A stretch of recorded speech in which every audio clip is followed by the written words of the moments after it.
what's up? My name is Evey. I am a doctor in ophthalmology, and today I've teamed up with Mesli to bring you a video on how much can locum doctors actually earn. So let's get started. Locuming as a doctor can be great. On the personal side, you get more flexibility to plan longer holidays because you're not tied down to a fixed term contract. As well as that, you have more control over the types of shifts, hours, and days you want to work. Whilst professionally, locuming is great because you get the chance to try a bunch of specialties you've never tried out before. You'll also get to work in a couple of different hospitals to see what it's like working in different trusts, and also the time to gain more experience in a specialty you're actually interested in and build your portfolio whilst you're doing that. And the biggest plus of locuming is the pay. You'll earn significantly more as a locum doctor than you will as a doctor in a training post. In this video, I'm going to be telling you how much you can actually expect to earn as a locum doctor based on your grade as well as where you're based. I'm going to be showing you an actual payslip from one of Mesli's very own locum doctors, and also going to be sharing with you some top tips on how to maximize your pay as a locum.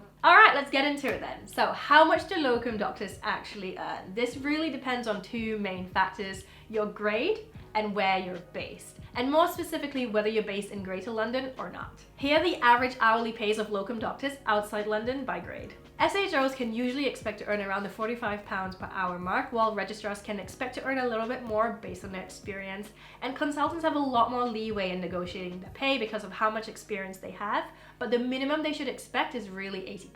However, locum doctors working in London, especially Greater London, can expect to earn less because of the London cap or pan-London rates, which is essentially a cost-cutting measure agreed by all the hospitals in this area. So on this map, you can see which hospitals operate on the pan-London rates marked by a blue cross.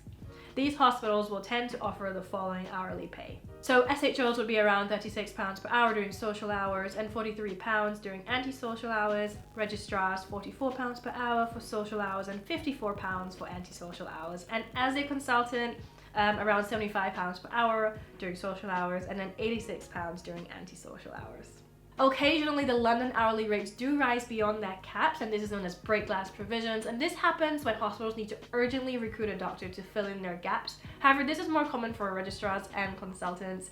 Overall though, this is pretty infrequent, so definitely don't base your financial plans or financial estimates on this. Next up, so what does a payslip actually look like? Here is the weekly payslip of one of our colleagues who lived in London but chose to drive just outside the M25 to pick up locum shifts outside of the Greater London cap. Although you can't tell from the payslip, we know that they work for 5 days, working 9 to 5, with a 30-minute break. However, as a locum, you're not paid for your breaks, which is why the total weekly hours are 37.5, not 40. They earn £44.52 per hour, which resulted in a total of £1,669.50. However, as a locum doctor, you are still entitled to annual leave, which you'll get paid for on top of your hourly rate. That's why they got an additional £201.51 on top of the £1,669.50. This works out to a post-tax pay of £1,187.37 once you take into account things like income tax, national insurance, and student loans, which take out a whopping £752.64, which is insane. Next up, let's look at how much you can expect to earn as a locum doctor in a full year so that you can compare this to how much you would earn in a similar trainee post. Using our colleagues' payslip from before, you can calculate that if they continue with the same working pattern for the year, working 40 hours a week, including their breaks, their pre-tax salary will be £97,272.52, and that's without any on-calls, night shifts, or weekend work, where the hourly rate would be higher. With these factored in and upping their weekly hours to 50 hours, they could be earning a pre-tax income of over £120,000, and even if they decided they needed a break and took 25 annual leave days, they'd still be earning over 90k. Here's an alternative scenario for comparison, again looking at an SHO earning around £45 per hour. So say you want to keep your salary at the same level as when you're working as an F2. If we again use our colleague's payslip as an example, working 2 days a week, your total weekly pay would be £748.40. That makes £38,916.80 for the year, which is about the same as an F2 working full-time. And that's great because you can free up 3 days a week to work on your other interests, which will not even impact you financially. As a locum doctor though, you'll be responsible for managing your own finances, so including doing your tax return as well as deciding on your pension contributions. If you need some pointers on managing your finances as a locum doctor, then check out Mesli's similarly named article where you'll be learning about tax codes, national insurance, as well as your pension contributions. I'll link the article in the description below.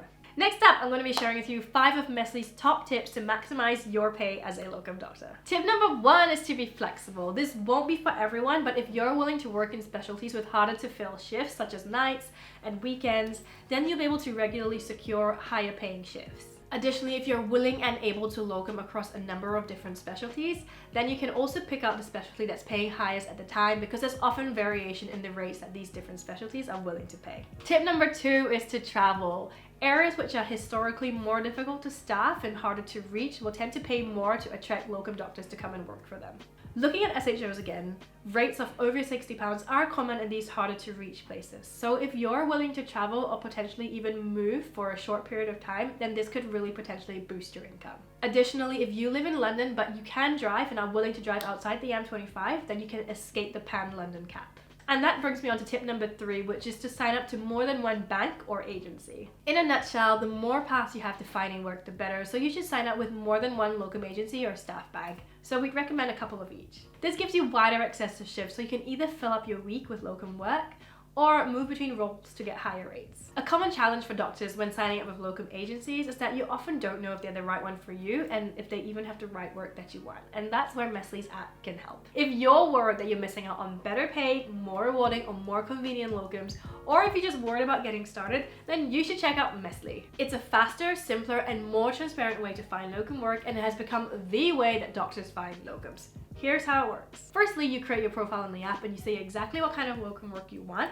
what rate you expect to get, how far you're willing to travel, and whether you're willing to do antisocial hours and more. You'll then receive offers for locum work from just the best locum agencies. You'll see real shifts with hospital details, rates, and rotas, all matched specifically to your wishes. Plus, ratings of those agencies written by other doctors. You can review these within the app, comparing rates and travel distances, as well as reading recruiters' pitches to you. It works for doctors of all grades across the whole of the UK for work in the NHS and the private sector. Only then do you share your contact information, and only ever with the agencies that you've selected. You won't get any spam phone calls or emails. We'll then help you through the registration process so that you can start working quickly and effortlessly. By giving you access to locum work from just the best locum agencies right at your fingertips, you're likely to get better rates, less travel, and your pick of departments. If you'd like to check it out, then head to mesli.com.